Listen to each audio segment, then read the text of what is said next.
Hey everyone, this is Val the Voice Johnson, and welcome to another edition of the Interludes podcast. I am always excited when I bring on talented and very brilliantly blessed people like the one the person I'm getting ready to introduce to you guys on today. Good gracious, he is an author, he is a musician, he is an entrepreneur, and the author of recently the book that I just purchased called Little Book of Big Reasons to Love America. I feel like this book is important today. If no other days, it's important today. And of course, we're excited to have Christian Ray Flores. Welcome. How are you, Christian? I am very well, Val. Thanks for having me. I appreciate it. Oh my gosh. There's so many questions that's floating around in my brain, but then of course I think about all of the things that you have done. I want you to kind of introduce yourself to my audience, your background. When I say that when a person there was a song back in the 90s called Been Around the World and I. When I Yes, read you remember that song? Lisa Stein Stansfield. Lisa Stansfield. Stansfield. Yeah, yeah. Yes, that's one of my And Mhm. yes, that's a good song. That's one of my favorite songs. So when I read your background, I was thinking, oh my goodness, that is going to be such a wonderful situation. And I was like, I'd love to ask these questions and to find out more about you. But here's the thing. You've had such a quite an extraordinary journey from Moscow. This is we're talking from Russia all the way to here. And here's the thing, how have all of these diverse cultures that you've Yeah, been a part of has influenced your music and ministry? good question. So between Moscow and here, Hmm. there was Chile and Germany, then Africa, then back to Moscow, then Ukraine, and then to the United States. So this is my sixth country and my fourth continent. And a whole lot of stuff happened sort of in those in those places. A lot of drama. Uh, okay, so the question was music and ministry. I would Hmm. say, well, first of all, music, right? Because I was brought up completely atheist. Both my parents were Marxists, right? So like I didn't meet anyone who like didn't have a relationship or meet anyone or talk to anyone who believes in the divine until I was in my probably early 20s. Wow. Yeah, so it's a very different Wow. climate, right? Musically, it was a huge blessing to be able to have this Latin influence early on. Of course, we lived in Chile. I sang sort of natural. I had a natural tone, right? So that was sort of my only thing that I didn't have to learn was my tone. Okay. Even vocal, I think vocal technique I did have to learn later that I just didn't have it. I had a tone, but didn't have the technique. But anyway, I'm just going into like details now. But when I was growing up in Africa, we had this very strange uh, we had combination because we I was part of a Latin choir, like a kids that did all kinds of folk music from Latin America. So it's Brazil and Colombia and Argentina and Chile, things like that. Wow. And then at the same time, we were living in Africa, so we're exposed to these syncopated beats and African chants and it's just beautiful dancing and stuff like that. And then Mm. when we went back to Russia when I was a teenager, my parents got divorced, so I had to go. I went with my mom. Then there was this Mhm. whole European influence, right? Dance music, things like that. And I was in a jazz studio for a while, so that's where I fell in love with Ray Charles and uh, you know Al Jarreau and people like that, and George Duke, people like that, Oh, wow. Chaka Khan, people like that, right? So that was sort of my exposure to jazz and soul and R&B. So I basically sort of landed on R&B pop as my style of choice, right? And then when I sort of came out, went into sort of the professional space Right. musically, all of Mhm. those very very eclectic things sort of came together, and that's what made it unique, I guess. Yeah, and I was on your IG and I saw a picture of you and Al Jarreau. You got a chance to meet one of your Yeah. heroes. How Yeah, a was few of that? them. Yeah, I Yeah. met El Giro after a show. We hang out together in an after party, and it was Hmm. just surreal. George Duke was an actual friend of mine. We actually did a joint project in LA, Wow. and I got to be literally share the stage with Shaka Khan at one point, and I was she was performing and I was performing after her, and she loved it so much. She actually invited me over to her table, and we like had champagne and talked for a long time. It's one of those things you go, is this really happening? Is this really happening to me? So yeah. So I got to Yeah. meet quite a few of my heroes. Yeah. Of all of the heroes that you've met, Yeah. who was the one that stood out the most? I think for me, I think George Duke, Yeah. because he was just not just a musician or producer, but he sort of was an architect of style, right? Yeah. So, and he Hmm. worked with people like Anita Baker and so many other people, all the way to Michael Jackson. He was a producer on Off the Wall, and I got to sort of ask him all these questions about the patterns that he saw of success of successful artists, what they had in common, okay. And I was like, okay, tell me the truth, who was like a real problem to work with, so he shared Everybody those. wants to know that. Yeah, yeah. So he shared those secrets with me, and we traveled together. We did a presentation of an album in Moscow, so we traveled together. So it was a lot of fun. I got to spend a lot of time with him. Yeah, and I always find this fascinating that a lot of R&B artists, especially African American artists, they are celebrated in other parts of the world when sometimes we're not celebrated at home. Did Yes, you ever yes. feel that way Well, about? especially jazz. Mhm. Jazz Yeah. is Why? massively more popular in Europe than it is in the US, which is it is perplexing actually. Weird. I don't know. Hmm. I don't know what the question. Hmm. I don't know why that is, but they are massive stars in so many places on Earth, and in the US they're just sort of okay, Al Jarreau, and I'm like, what are you talking about? Okay, Al Jarreau. This is Al Jarreau, like.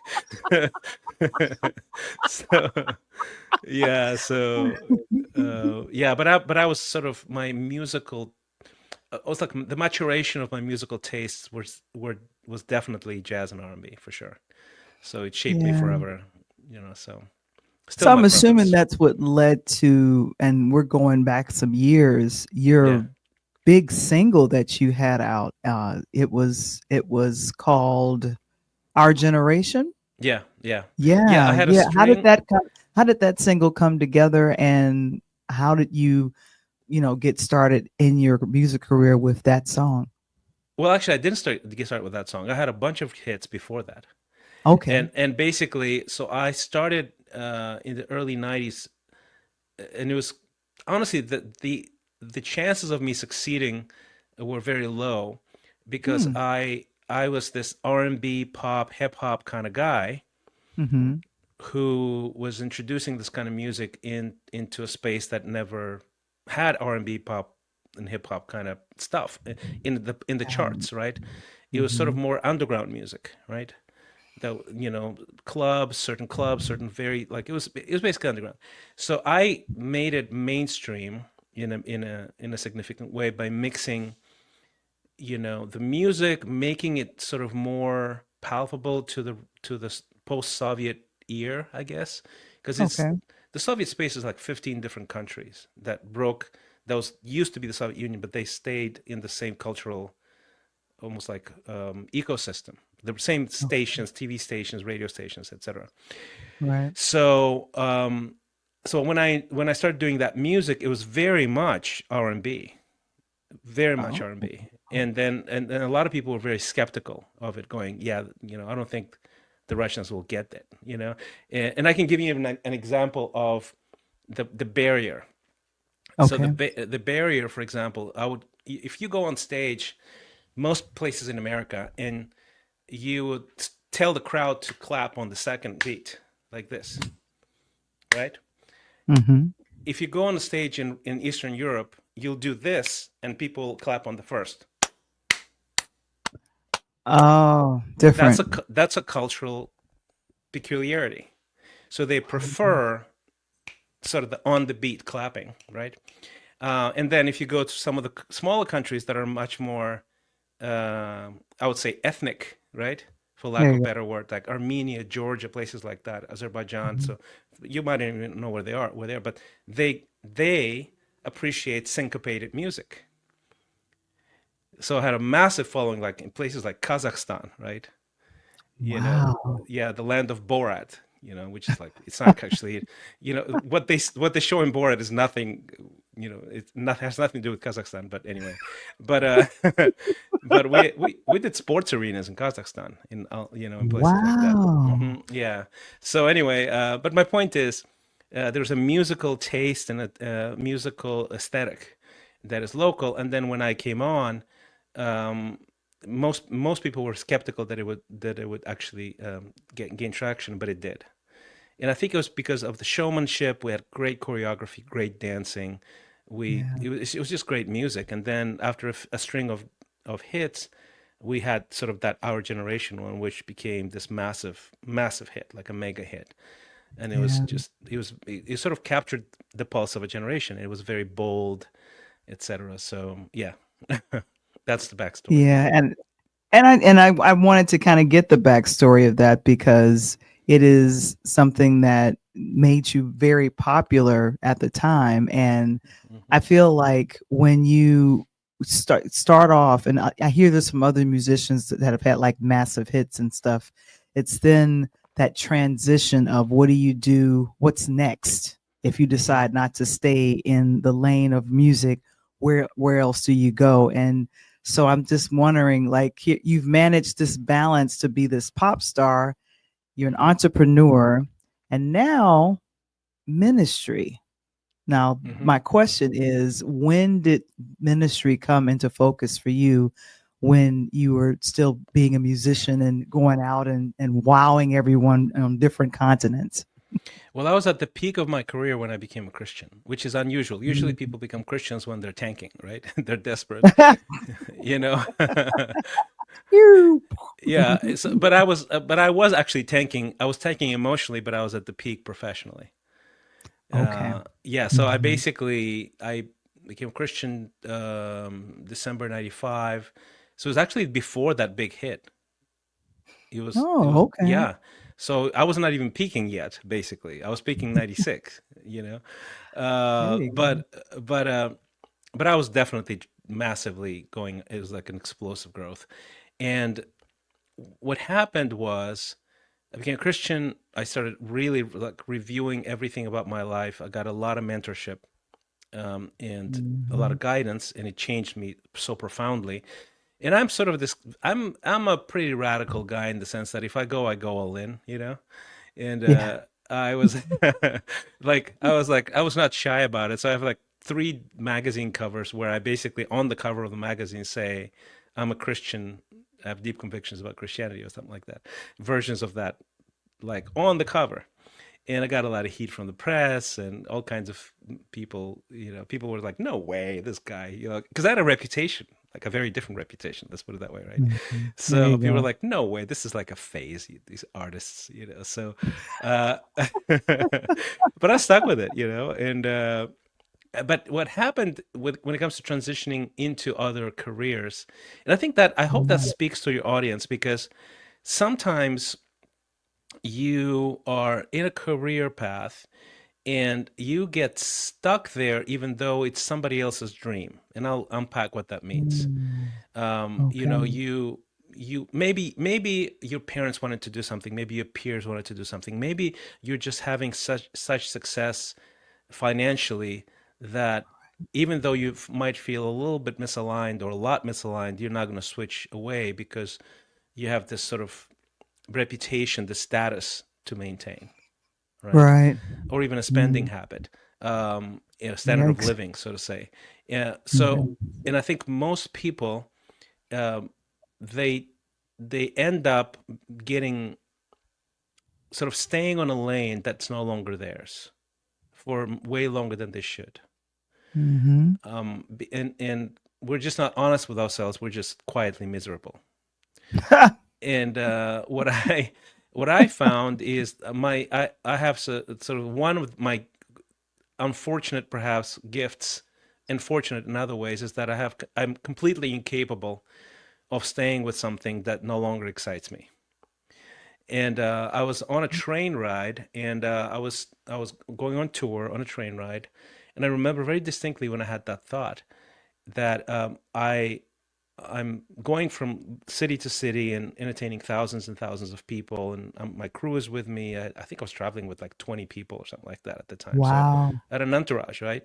And I was sitting alone in the car, in the train car, and I remember thinking, "Is this all there is for me?" And that thought was very intense, basically. And what it Mm-hmm. revealed is that I was grateful for the opportunities that I got. I was Right. living a dream that most musicians actually never reach, statistically Right. speaking. Mm-hmm. Um, and yet, this it is a dream life for somebody who all they want to do is do music their whole life. Yeah. But I realized I'm just not that guy. And I realized that there were some parts of me that were dormant. And, I was traveling throughout that Eurasian sort of space, 15 different countries. Ooh. But I was an international person. Like I grew up all over the world, and I felt claustrophobic in that space. I was like, this is getting super boring, basically. I was Wow. doing only music, but I was also wanting to raise a family, and I knew that raising a family would clash with the lifestyle, right? There you go. With Mm-hmm. the constant traveling, and to me that had become a huge priority because I come from three generations of broken homes. I Mm. also have an economics degree. I have a master's degree in economics. I speak four different languages.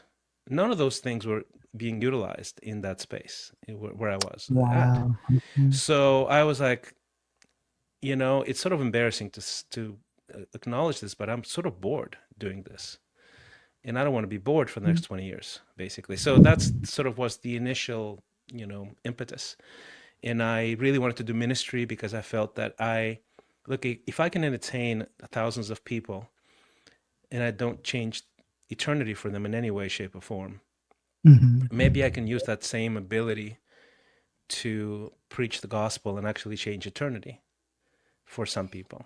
And to me, that was at the time very valuable because my life had changed so dramatically that I wanted to be Mm. able to give that to other people, you know. So anyway, that's sort of a long answer, but those are the nuances of the transition. Yeah, and I think that people sometimes get pigeonholed and they figure they can't pivot because That's right. they Yeah. feel I'm known as this, That's right. you And know, whatever and that all and is. exactly, and if you start something new, you're gonna start over. So you don't have Yeah. the status, the recognition, even the respect, perhaps. And what if you fail, right? So I think most people do not transition, make those hard decisions, Mhm. even though in the long run they would have probably been much happier, more fulfilled, and maybe even more successful if they did make that jump. Yeah. And I think ultimately your story is inspiring because you made the pivot, you turned. Yeah, And I think what's so remarkable is how all of the things that you've learned as a musician, as someone that's touring, I feel like you bring it all to yeah, your podcast Headspace. You bring it to your writing, and definitely you brought it to your ministry. You met your wife, Deb. When did you guys meet, and how did you all meet? we were in LA, Mhm. and I was invited to a conference. It was called the AMS World Tour, and it was basically and creatives, artists, athletes, Christian athletes from all over the world Mhm. met in LA for Mhm. this big conference. I was performing, I was speaking, and she was part of that ministry in Los Angeles, and she worked in MTV, VH1, so she has this creative background as well, right? So she's a Mhm. theater major, etc. And you know, she was one of the organizers, and she was asking me for my info because they were going to introduce me on stage. I was performing at the Pantages Theater, which was really fun, and it was like a legendary place. They used to do the Oscars there, right? And Oh, excuse me. yeah, I know, yeah, in Hollywood, it was fun. And so she was asking me for my info, and she was gonna walk away, and I was like, hey, so what do you do? So tell me about yourself. And that's sort of how it happened. And I like instantly had a connection with her, like honestly, instantly. And somebody had set me up on a blind date with a couple other ladies, and I canceled everything. And I'm like, I'm gonna pursue this one. I didn't have enough time, so I had to like make a decision and press in. And that's what we Because did. when you're in, you're all in, like I'm as you all said in, earlier. exactly. Yeah. And then I wrote to her because there was no Skype at the time. It was dial-up time, Mhm. right? It was the 19th century still, the 20th century, from the last century. So I emailed her every day until she moved to Moscow. Wow. So she Yeah, left the States to come to she did. you. Yeah, she did. Yeah. Wow. That's love. And I'm assuming you all got married afterwards. We got married, yes, in Moscow. We had 1,800 people at our wedding. What?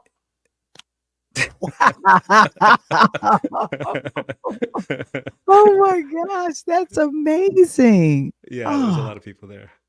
I'm wow.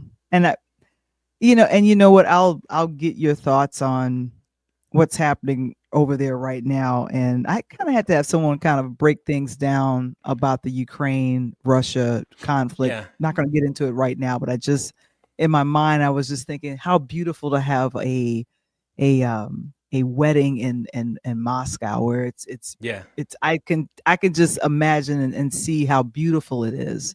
yeah, So yeah. definitely. But the the book, Yes. the little book of Big Reasons to Love America, a love letter from an immigrant. I was going through this book and just loving, number one, I'm very visual. I love the photos, I love the colors. And your book features a lot of powerful quotes, including one from one of my favorite orators, Dr. Martin Luther King Jr., about the church being the consciousness of the state. How do you see Mhm. yourself as serving as a conscious with your family, your ministry, and the broader community? I think that I love that quote very much because I think what That's it why it's in the does it book.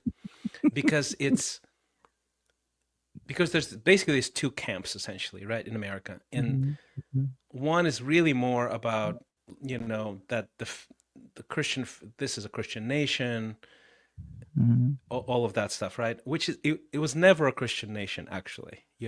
Ah. Now, it was never founded as a Christian nation. Now, there's a difference between it being founded as a Christian nation and the cultural DNA being very, very Christian. I think there's a difference there because and then the other side argues separation of church and state, which is definitely there from the original, from the get-go, right?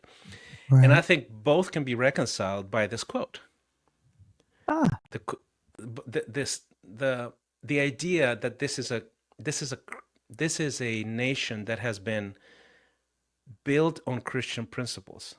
100% true. Mhm, Cultural mhm. DNA, I call it, right? Collective consciousness. There you go. 100% true. And if it wasn't for that DNA, if it wasn't for that consciousness collectively, this cultural texture, America would not be America. It's just a very different country. On the other hand, it is a country that was founded on the separation of church and state.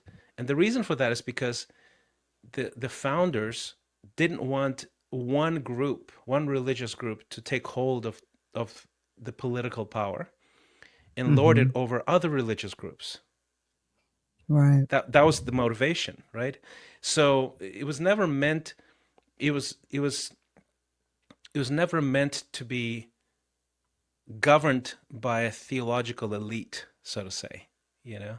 Okay. So I think when Martin Luther King, what he says, I think it reconciles both sides of the argument, where it says, yes, but the church, the collective of Mhm. Christians of all kinds, they need to speak as the consciousness of the state. They need to speak truth to power, which is exactly what MLK did. And Yeah. so I think it's absolutely necessary and important for Christians to speak the truths of Scripture, the principles of the governing laws of the universe to the political powers, right? Yeah. And the political powers should listen to that, and if they listen to that, they will guide the country into more prosperity, more flourishing, more peace. So that's sort of my contention on that issue. Yeah. And you do you feel like you are serving as a conscience for your own family and also the community that you serve? Well, I hope so. I mean, one of the things Mhm. that we're not put here to just to teach a theological sort of concept. We're put on earth to love people. And I Yeah. think collectively as a church, that's what we do, right? If we show up and we love our neighbors and we practice hospitality and we serve the poor, um, that's what we do, right? And Mm-hmm. when there's conflict and when there's hatred, we love our enemies. So we leaven society with that kind of heart. And I do feel that that's a massive strength of America. America is very faith-based. It really truly is. Yeah. And that's one of my observations in the book. Is one of the chapters is about, look, this is Christianity is still alive and well in America, 100%, Mm-hmm. and it's Yeah. been attacked quite a bit, Oh, it has. It but has. Mm-hmm. it is more alive and well than most other developed countries in the West, for Yeah. sure. Very much so. And you get a chance to interview some very powerful folks on your podcast, Headspace. Yeah, And it's been running for a couple of years now. You've had some excellent interviews on there. What yeah. inspired you to start it? And what are some of the most impactful stories or moments that you've experienced in doing your podcast, Headspace? Well, I one of the things that I do now is I do probably too many things, right? So I've been a sort of bivocational for a long time, trivocational, quadvocational, right? Mm-hmm. So one of the things that I do, we run an after-school academy in Mozambique, in Maputo, which is where I grew up. So Wow. if you're in the audience, if you want to help us help kids get faith, education, computer literacy, and English, go to Ascend Academy, ascend.academy. That's the website. So that's one of the efforts that we have, and it's been incredibly, just very fulfilling, right? It's a small project, but it's Mm-hmm. transformative for the kids in Africa. And the I have a digital media company called Third Drive Media, and then I'll have a coaching program called Exponential Life. And Something too. so the podcast is really connected to Exponential Life primarily because I've had a lifelong fascination and love for the secrets of human flourishing. Mm. Like, and so part of the reason even for the book is what's the environment that helps people flourish. And the argument I make is that America somehow miraculously figured out an environment where a lot of people can flourish compared to other nations. Right. So the coaching is me now going on a micro level and helping people, taking people personally, one on one, and coaching them in flourishing in both professionally, spiritually, in family, in finance, all of those areas. So the Headspace podcast is my way of learning from either people who are top experts. So let's say I interviewed the top expert on growth mindset, which is sort of a buzzword and everybody's now talking about it. And he's like Yeah. the guy in research in the world. So I've interviewed him and I get to ask him all kinds of questions, learn from him, and Mm-hmm. then sort of take notes myself. So I get to grow through interviewing some of the smartest people out there, Mm-hmm. um, sort of brain scientists, people like that. So people that are more in research, academia. Sometimes it's physical development, spiritual development, things like that, or people who I think have gone through a journey of human flourishing that have overcome big obstacles and have found their calling, their success. So people that have done really well in the business world, but they also have this other dimensions that people that I respect. So I sort of ask them questions about Okay, how'd you do it? How'd you deal with failure? How'd you deal with rejection? And What was the worst thing mhm. that happened to you? Okay, what are the secrets of overcoming these things, right? So I just love doing that because I get to learn from some extraordinary people, just absolutely extraordinary. Yeah. And I think we can all learn, especially in being in this, I want to call it interview podcasting space, from the folks that we bring on our platforms. Because when I was going through the research and looking at a lot of your interviews, and I learned about your coaching program as well, I was thinking, wow, this is the long journey. You have the musician who's Hmm. pivoted into being a minister, who's pivoted into being a motivational speaker, who is now actually getting out there and still helping and being in ministry with community and helping other communities that you were a part of as a child, which is always good to never forget where you come from, Yeah, which is exactly. Hmm. amazing. Hmm. I love that.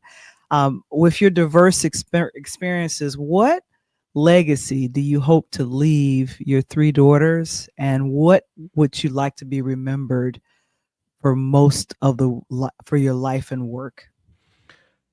That's a big question. I honestly, I would love for my daughters to know that I'm someone who has strived to do the assignment that was given to me Mm-hmm. with great love, Ah, in helping other people. So, and I think yeah. that's really the secret of happiness is what is your assignment? Why are you here? There you go. You know, and then doing that with all your might, right? And I think most of us shrink away from that because it's a scary question to It answer. is. It is.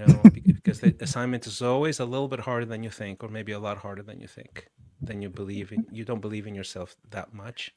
But Hmm. when you find out, you then are stretched to trust that this is your assignment and give it your all, and you grow through it and you serve others through it. And I just love people. I love it. If I coach people, my goal is to see them flourish, be transformed, transcend their own, what they believe is possible for them.